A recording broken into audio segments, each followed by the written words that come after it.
সুপ্রিয় শিক্ষার্থী, তোমাদেরকে এই সপ্তাহের দ্বিতীয় ক্লাসে স্বাগত জানাচ্ছি।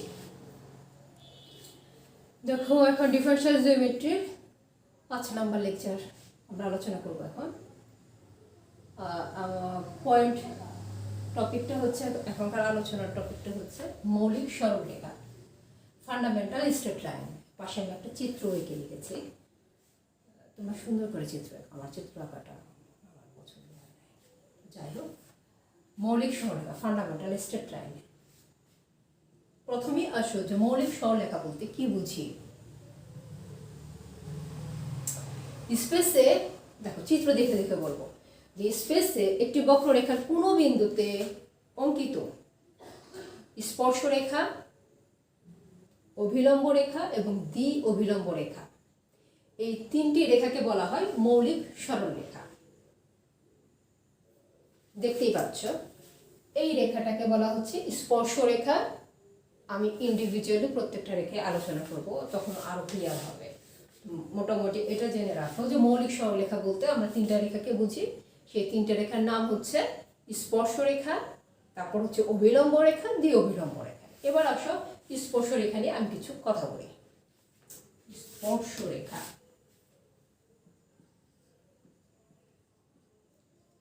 স্পর্শ রেখা, ট্যানজেন্ট লাইন।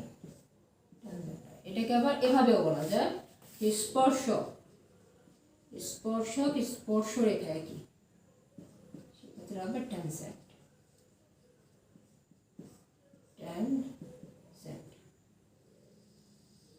আচ্ছা, তাহলে প্রথমে আসবে যে স্পর্শরেখা বলতে কি বোঝে। এখানে আরেকটা জিনিস বাকি রয়ে গেছে।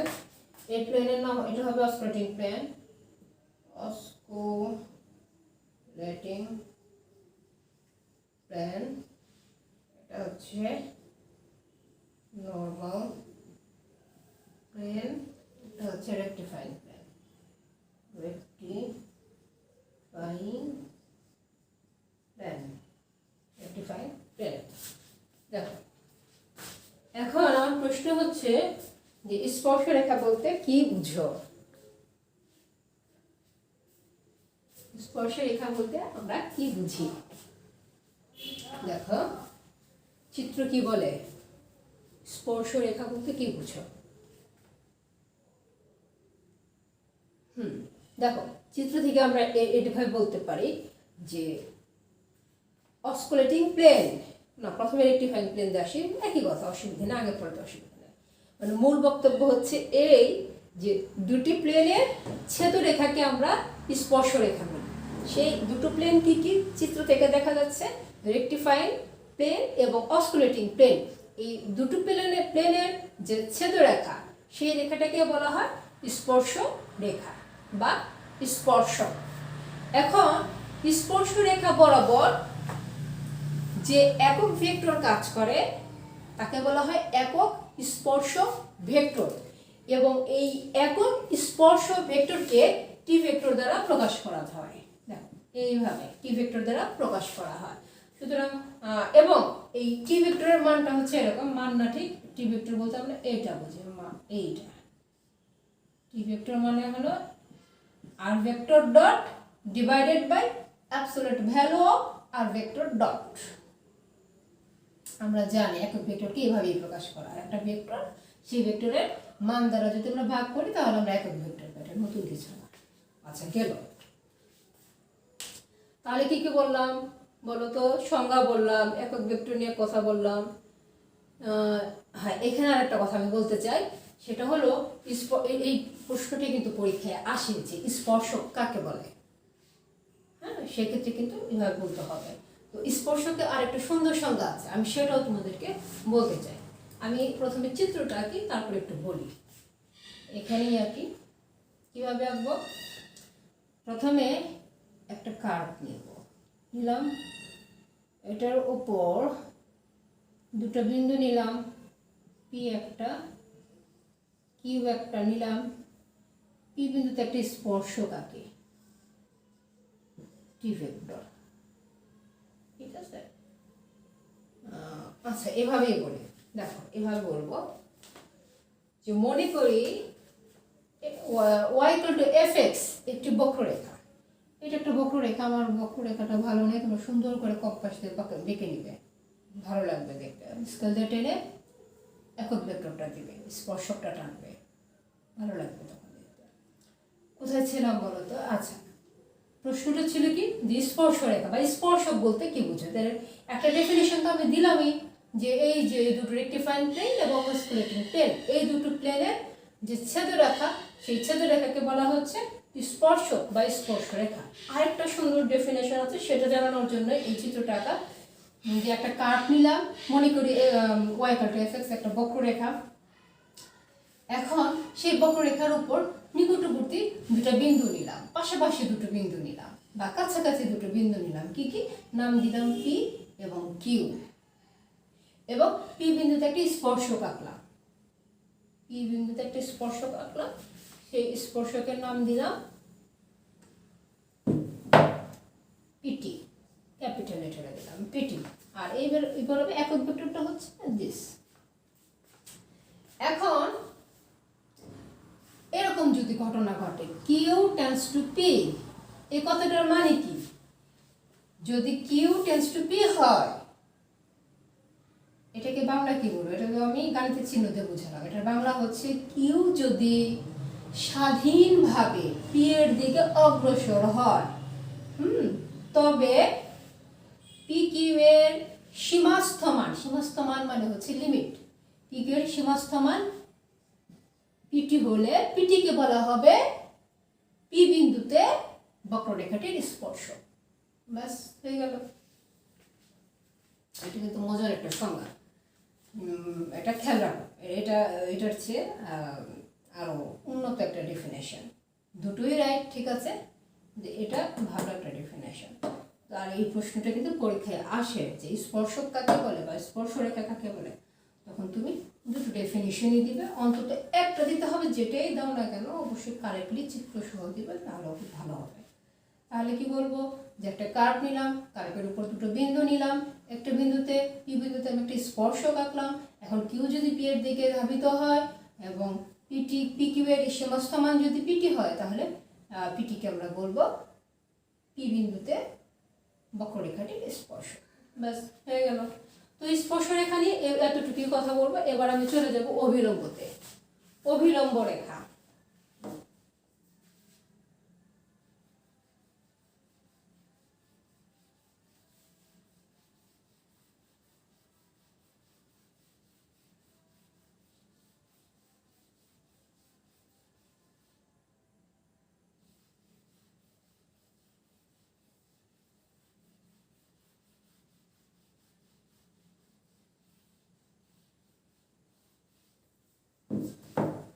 দুই নম্বর অভিলম্ব রেখা।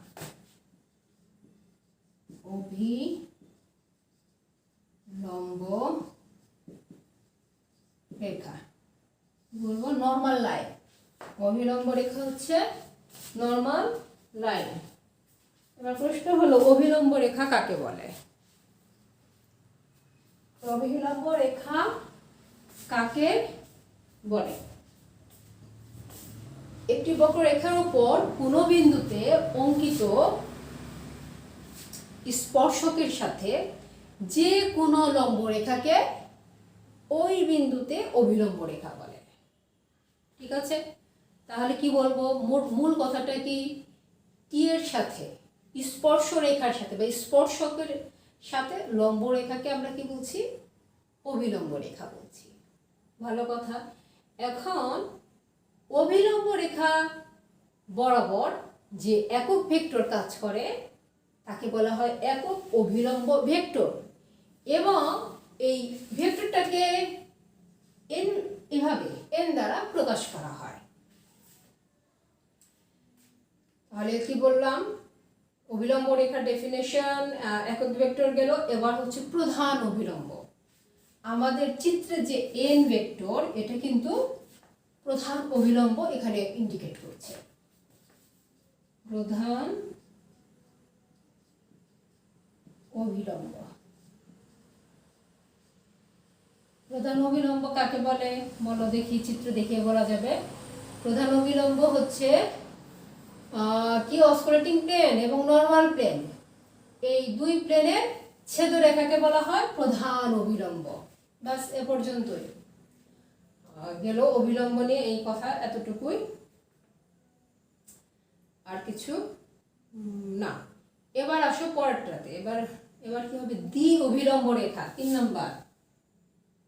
নম্বর হলো দ্বি অভিলম্ব রেখা, ইংরেজিতে বলা বাই নর্মাল লাইন। এখানে আবার কি ঘটনা ঘটে দেখো, যে অভিলম্ব প্রধান অভিলম্বের সাথে লম্ব, যে অভিলম্ব প্রধান অভিলম্বের সাথে লম্ব হয় সেই অভিলম্বকে বলা হয় দ্বি অভিলম্ব রেখা। তাহলে কি পেলাম, যে অভিলম্ব রেখা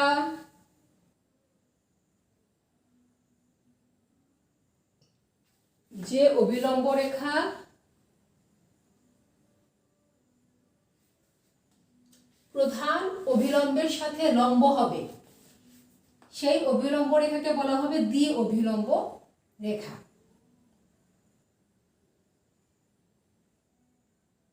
তাহলে ঘটনাটা কি ঘটছে বলো তো? ঘটনাটা হলো এই দুটা ঘটনা ঘটতেছে। একবার হচ্ছে অভিলম্বটা স্পর্শকের সাথে লম্ব আকারে আসতেছে, আবার অভিলম্বটা দ্বি অভিলম্বের সাথে, আবার অভিলম্বটা তোমার প্রধান অভিলম্বের সাথে লম্ব আকারে আসতেছে। যখন স্পর্শকের সাথে লম্ব হচ্ছে তখন সেটা হয়ে যাচ্ছে অভিলম্ব রেখা, আর যখন প্রধান অভিলম্বের সাথে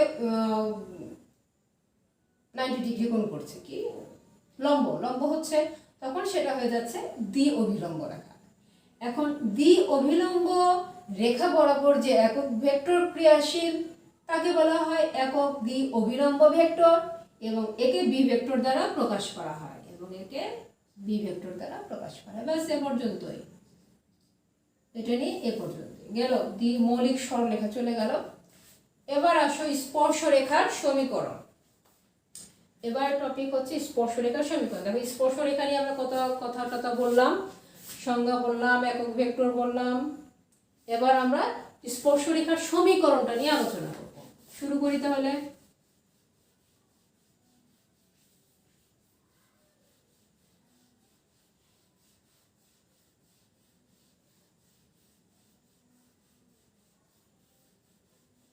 বিষয়গুলো কাছাকাছি, চিত্র ছাড়া বলাটা মুশকিল, অবশ্যই চিত্রটা ব্যবহার করবে।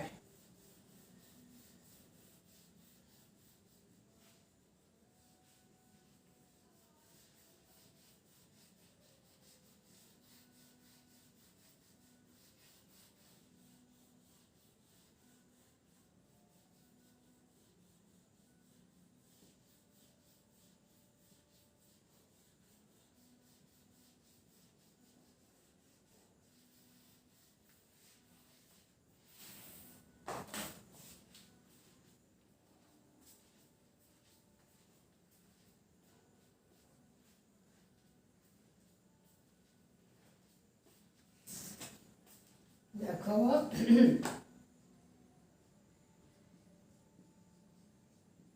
স্পর্শ রেখার সমীকরণ, ইকুয়েশন অফ টেনজেন্ট। স্পর্শরেখার সমীকরণ, প্রথমে একটা চিত্র আঁকতে হবে। চিত্রটা এই পাশে আর কি,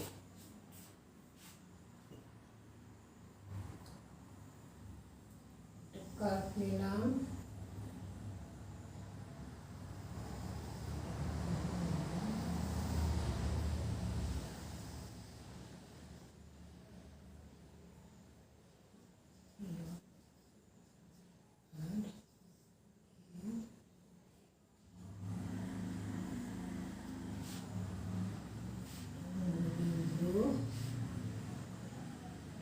আর ভেক্টর, আর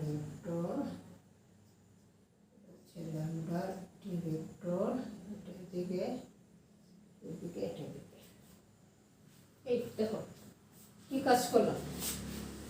এই স্পর্শরেখার সমীকরণ আমি প্রমাণ করব না, আমি সরাসরি সূত্রে চলে যাব, কারণ আমার সূত্রটা প্রয়োজন, সূত্রটাই বিশেষ প্রয়োজন। কেননা পরবর্তীতে এই রিলেটেড অঙ্ক আসবে, সামনে অঙ্ক আসবে, তখন আমি এই সূত্রগুলো ব্যবহার করব, যার জন্য আমি এখন এই সূত্রগুলো নিয়ে কথা বলছি। তবে এটা আমি স্টাবলিশ করে দেখাবো না, সরাসরি সূত্র চলে যাবো। কেন? কারণ এই সূত্র ব্যবহার করে সামনে অঙ্ক করতে হবে।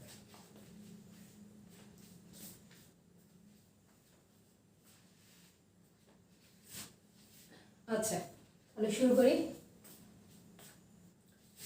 দেখো এটা ও দিয়ে লিখি, হচ্ছে r vector equal to r vector of s, বক্র রেখার পি অফ আর ভেক্টর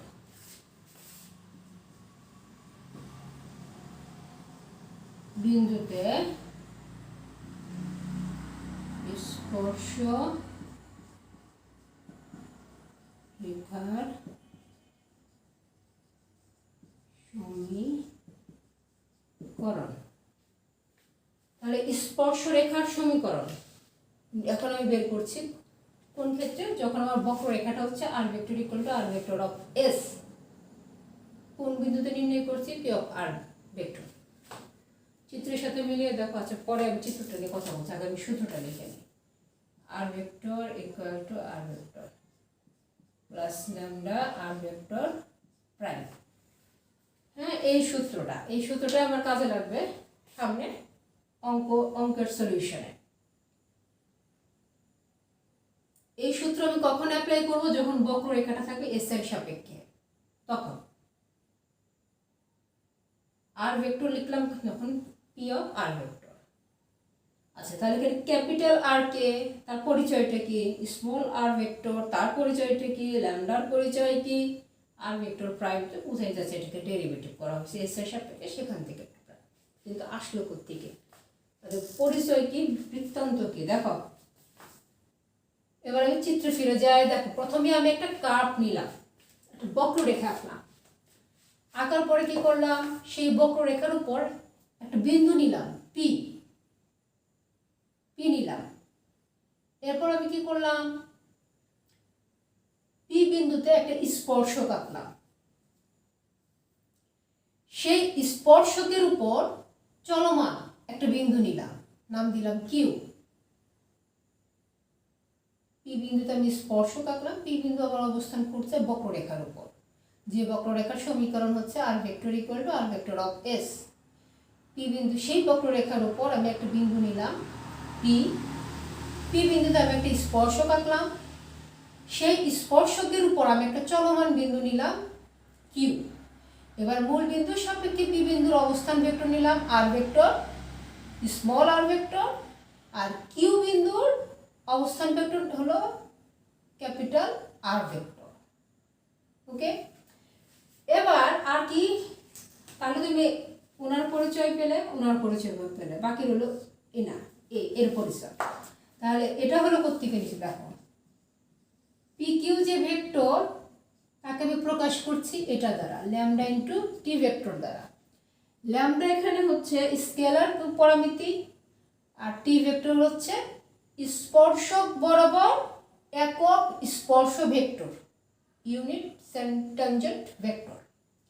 এখন আমরা কি জানি? টি ভেক্টর ইকুয়াল টু কি বলো? টি ভেক্টর হচ্ছে আর ভেক্টর প্রাইম। তাহলে এটা পরিবর্তে এটা লেখা যায়, সেটাই আমি লিখেছি এইখানে। এর পরিচয় হলো এই, বাস, শেষ, আর কথা নাই। এই পর্যন্ত আমার মুখ্য উদ্দেশ্য ছিল এই সূত্রটা নিয়ে কথা বলা। আচ্ছা, গেল। যদি r vector equal to r vector of s এর অস্তিত্ব থেকে থাকে, তাহলে ইউ এর অস্তিত্ব আছে। তাহলে এখন ইউ এর ক্ষেত্রে কি ঘটনা ঘটবে দেখো।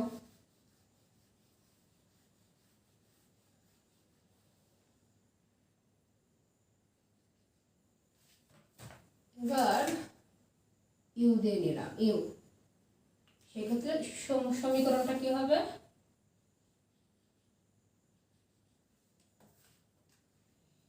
মিউ আর ভেক্টর ডট, এটা হবে। এখানে মিউর পরিচয় কি? মিউ ডেফিনেটলি স্কেলার পরামিতি, তা তো বটেই, তার সাথে হলো এর একটা এই মান আছে ল্যামডা বাই এস ডট। এখানে আর এর পরিচয় নতুন করে বলার কিছু নেই, স্মল আর ক্যাপিটাল আর তুমি জানো, মিউ তো বললাম, মিউ স্কেলার পরামিতি তো বটেই, সেই সাথে আবার এটাও সে মানছে। আর ভেক্টর প্রাইম ছিল, কারণ তখন এস এর সাপেক্ষে ডেরিভেটিভ করা ছিল, আর এখানে ড্রপ থাকার মানে হচ্ছে আমার বক্ররেখাটা ইউ এর সাপেক্ষে আছে, অর্থাৎ পরামিতির সাপেক্ষে আছে। ব্যাস এ পর্যন্তই গেল। এবার আমি তোমাদেরকে একটা নতুন জিনিস দেখাবো। এই দুটো হচ্ছে সূত্র, আগেরটাও কিন্তু সূত্র, এটাও সূত্র। কার সূত্র? স্পর্শরেখার সমীকরণ যখন যাবে তখন আমরা এই দুটো সূত্র করব। আমাদের বক্ররেখা যদি এস ইউর মাধ্যমে থাকে তাহলে এই সূত্র অ্যাপ্লাই করব, যদি এস এর মাধ্যমে থাকে তাহলে প্রথম সূত্রটা অ্যাপ্লাই করব। এখন আমি একটা অনুসিদ্ধান্তে আসছি, দেখো অনুসিদ্ধান্ত, এই সূত্র দুটো থেকে আমি একটা অনুসিদ্ধান্তে আসছি। অনুসিদ্ধান্ত, সেটা হলো কার্তেশীয় স্থানাঙ্কে বক্ররেখার সমীকরণ। কার্তেশীয়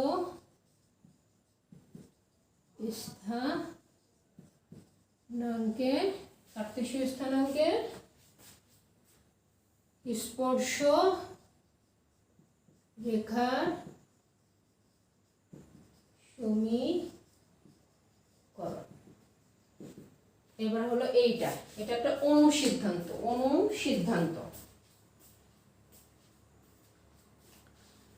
এখন আমাকে বলা থেকে অনুসিদ্ধান্ত বলতে কি বুঝো? অনু আর হলো সিদ্ধান্ত। আমার প্রশ্ন হলো অনুসিদ্ধান্ত বলতে কি বুঝো?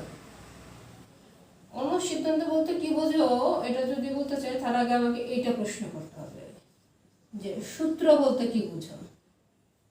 এটা হলো প্রথম প্রশ্ন, এটা হলো দ্বিতীয় প্রশ্ন। সূত্র বলতে কি বুঝো, তারপরে প্রশ্নটা হচ্ছে অনুসিদ্ধান্ত বলতে কি বুঝো। দেখো আমি তো প্রথমেই বলেছি যে এর আগে আমি যে দুটো সূত্র প্রতিষ্ঠা করছি সেগুলো কিন্তু সূত্র ছিল, আর এখন আমি অনুসিদ্ধান্ত লিখছি। এখন আমার প্রশ্ন হলো সূত্র এবং অনুসিদ্ধান্ত, এটা এই শব্দ দুটোর সাথে আমরা পরিচিত। এখন আমার প্রশ্ন হলো সূত্র বলতে কি বুঝি, অর্থাৎ আমি তার সংজ্ঞাটা জানতে চাচ্ছি, আর অনুসিদ্ধান্ত বলতে কি বুঝি, এর সংজ্ঞাটা কি। এই হলো আমার দুটো প্রশ্ন। দেখো, সূত্র থেকেই অনুসিদ্ধান্ত আসে। সূত্র কাকে বলে? যদি সংজ্ঞাটা বলতে হয় তাহলে এইভাবে বলতে হবে যে বীজগাণিতিক প্রতীক দ্বারা প্রকাশিত যে কোনো সাধারণ নিয়ম বা সিদ্ধান্তকে বীজগাণিতিক সূত্র বা সংক্ষেপে শুধু সূত্র বলা হয়। তাহলে মূল কথাটা কি, যে সাধারণ নিয়ম বা সিদ্ধান্তকে আমরা সূত্র বলি। সাধারণ নিয়ম বা সিদ্ধান্তকে আমরা সূত্র বলি।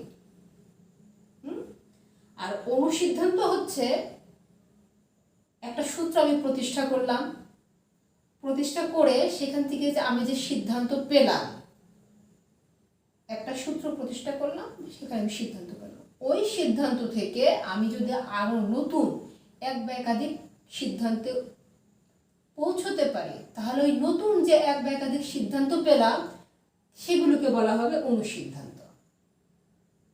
আমি একটা এক্সাম্পল দিয়ে বোঝাই। দেখো, সূত্র হলো এটা, a plus B whole square হচ্ছে a square plus B square plus twice ab, এটা হলো সূত্র। আর অনুসিদ্ধান্ত হচ্ছে, এটার অনুসিদ্ধান্তটা হচ্ছে এরকম। এই সূত্র আমরা ছোট ক্লাসে ব্যবহার করছি। মান দেওয়া থাকে না, মানের অঙ্ক, এটার মান আছে, এটার মান আছে, এটা বের করো, বা এই দুটার মান, এটার মান দেওয়া আছে, এটার মান আছে, এটার মান বের করো। এগুলো কিন্তু আমরা ছোট ক্লাসে করে আসছি। তাহলে এই যে এটাকে হচ্ছে অনুসিদ্ধান্ত বলা হচ্ছে। এটা হলো অনুসিদ্ধান্ত, আর এটা হলো সূত্র। এটা অনুসিদ্ধান্ত কেন? এই সূত্রের অনুসিদ্ধান্ত হচ্ছে এটা, অন্য সূত্রের কথা বললে হবে না। এই সূত্রের অনুসিদ্ধান্ত হচ্ছে এইটা। কেন? দেখো, এই জিনিসটা কিন্তু আমি এইখান থেকে পেয়েছি, এই ডান বাম করলে এই জিনিসটা পাওয়া যায়। এই হলো সিদ্ধান্ত, অনুসিদ্ধান্ত আর সূত্রের ব্যাপার। তো আগে যে দুটো আমি ইকুয়েশন লিখেছি স্পর্শরেখার, সে দুটো ছিল স্পর্শরেখার সমীকরণের সূত্র। ওই দুইটা থেকে আমি আবার অনুসিদ্ধান্ত আসছি, সেটাকে আবার কার্তেশীয় স্থানাঙ্কে স্পর্শরেখার সূত্র, সেটা কেমন হবে? এটাও কিন্তু ইম্পর্টেন্ট, এটা আমি এমনি এমনি বলছি না। এটা এই ইকুয়েশনগুলো আমি এখন যে ইকুয়েশনগুলো আমি লিখবো সেগুলো কিন্তু সেগুলোর মাধ্যমে আমার অঙ্কের সলিউশন করতে হবে।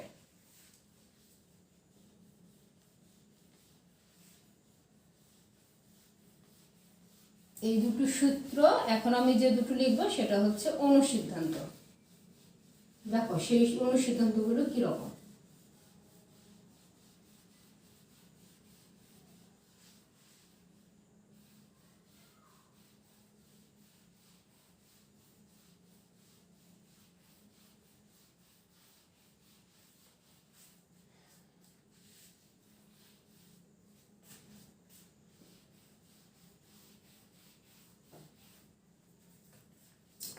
স্পর্শরেখার সমীকরণ হয়েছিলাম কোতে, ঠিক আছে?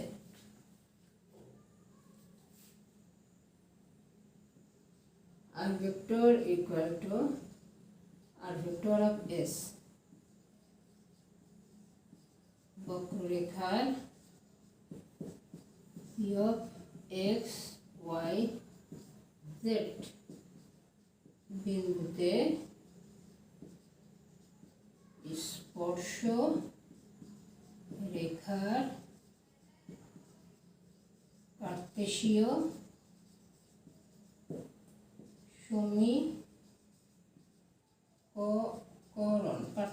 সমীকরণ।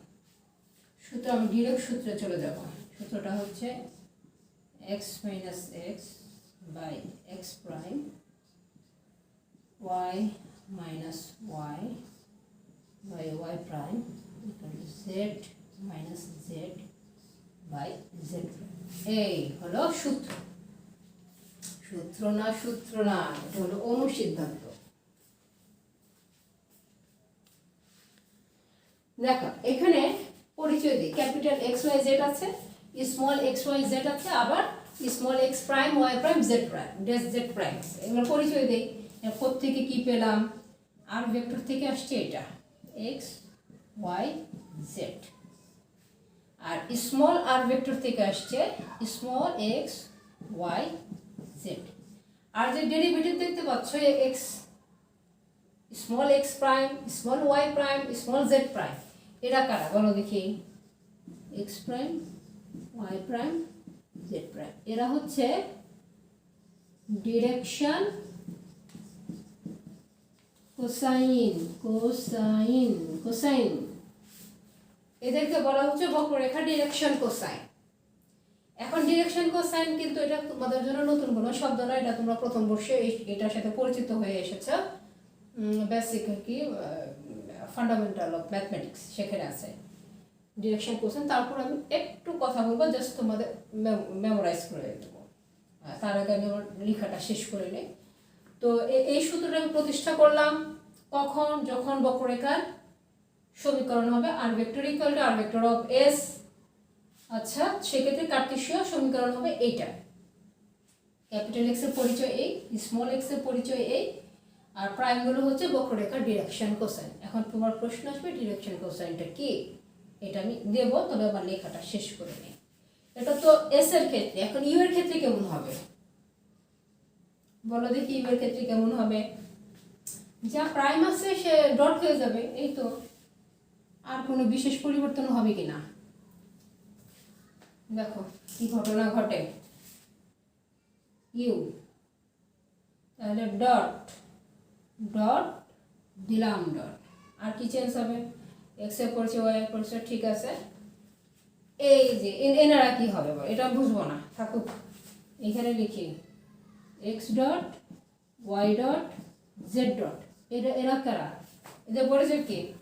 এরা হলো ডিরেকশন রেশিও। বাংলায় কি বলে? দিক কোসাইন, দিক অনুপাত। বাংলার ইংরেজি শুনতে এখানে ভালো শোনায়, শ্রুতিমধুর, খেয়াল করো। তাহলে প্রাইম দিলে সেখানে কি এরা প্রকাশ করবে? Direction cosine. আর যদি ডট হয় X dot Y dot Z dot, তাহলে সেটা হবে ডিরেকশন রেশিও। এখন আমি তোমাদেরকে বলবো যে ডিরেকশন কোসাইনটা কি, ডিরেকশন রেশিওটি, সেটা তো বলবোই। তবে সূত্র কিন্তু এই সূত্র দুটা আর অনুসিদ্ধান্ত দুটা, এই চারটা জিনিস মাথায় রাখতে হবে, মেমোরিতে রাখতে হবে। এটা আমার লাগবে, সামনে লাগবে। তাহলে আমার কাজ কমপ্লিট। আমি এই ডিরেকশন কোসাইন আর ডিরেকশন রেশিও এই দুটো সম্পর্কে কিছু তোমাদের বলবো, বলে এই টপিক কমপ্লিট। এটা নিয়ে আপাতত আর কোনো কথা হবে না, শেষ হয়ে যাবে।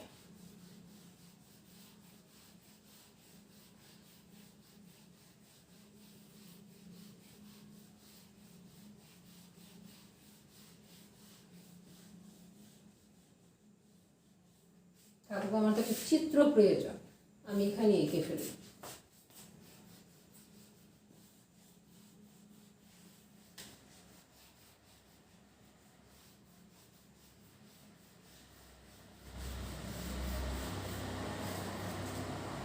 চিত্রটা কিভাবে একটু বলো দেখি।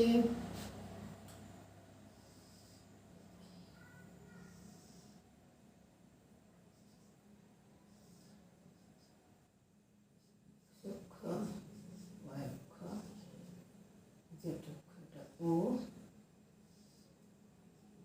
ই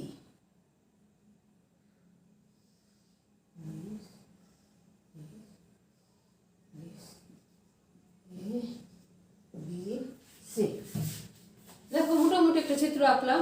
জিনিসটাকে একটু বলি, ডিরেকশন কোসাইন। আচ্ছা, ডিরেকশন কোসাইন আসে। এখন আমি ডিরেকশন কোসাইন নেব, একটু বোঝার চেষ্টা করো। তো প্রথম বর্ষের সাথে পরিচিত, আমি জাস্ট একটু মেমোরাইজ করে দিচ্ছি। মনে করো ওপি হলো একটি সরলরেখা। মনে করো একটি ওপি হচ্ছে একটা সরলরেখা, ভালো কথা। এই সরলরেখাটি এক্স ওয়াই জেড এই তিনটি অক্ষের ধনাত্মক দিকের সাথে যথাক্রমে আলফা, বিটা, গামা কোণ উৎপন্ন করে। কি বললাম? ধরে নিলাম ওপি হলো একটা বক্ররেখা, একটি সরলরেখা। আমাদের অবশ্যই এখানে বক্ররেখা ছিল, যাই হোক এখানে আমাদের সরলরেখা। মনে করি ওপি হচ্ছে একটা সরলরেখা। এই সরলরেখাটি এক্স ওয়াই জেড এর ধনাত্মক অক্ষের সাথে যথাক্রমে আলফা, বিটা, গামা এই তিনটা কোণ উৎপন্ন করে। তাহলে যদি উৎপন্ন করে, তাহলে সেক্ষেত্রে cos alpha, cos beta, cos gamma, এই কস আলফা, কস বিটা, কস গামাকে বলা হবে রেখাটির ডিরেকশন কোসাইন। আর কোণগুলিকে বলা হয় ডিরেকশন অ্যাঙ্গেল, দিক কোণ, ডিরেকশন অ্যাঙ্গেল। আর এটাকে বলা হচ্ছে কোসাইন, ডিরেকশন কোসাইন। গেল, এই গেল তোমার ডিরেকশন কোসাইন গেল। এবার আসো ডিরেকশন রেশিও। আমি মুছে ফেলাম,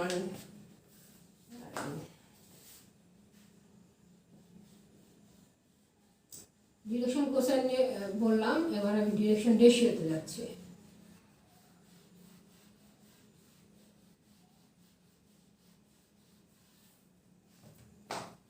দেখো ডিরেকশন রেশিও, ডিরেকশন রেশিও দেখো তিনটি সংখ্যাকে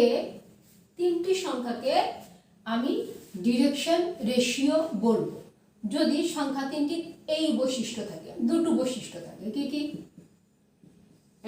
একটা হচ্ছে যে তিনটি সংখ্যার সবগুলোই শূন্য হবে না, সবগুলোই শূন্য হবে না। আর দুই নম্বর বৈশিষ্ট্য হচ্ছে এই সংখ্যা তিনটি সরলরেখাটির ডিরেকশন কোসাইনের সাথে সমানুপাতিক হবে। কি বললাম? এই সংখ্যা তিনটির সাথে ডিরেকশন কোসাইনের সম্পর্কটা কিরকম হবে? সমানুপাতিক হবে।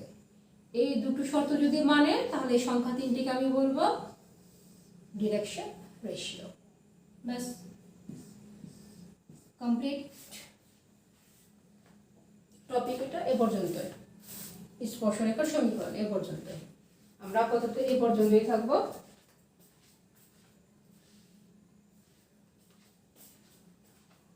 আজকের ক্লাস এ পর্যন্তই। আশা করি জটিল কিছু তাই আমার মনে হয় যে তোমরা বুঝতে পারবে। চেষ্টা করো, চেষ্টা করলে আশা করি ইনশাআল্লাহ বুঝতে পারবে। তো ক্লাস আজকে এ পর্যন্তই। তোমরা সবাই ভালো থাকো, সুস্থ থাকো। আল্লাহ হাফেজ।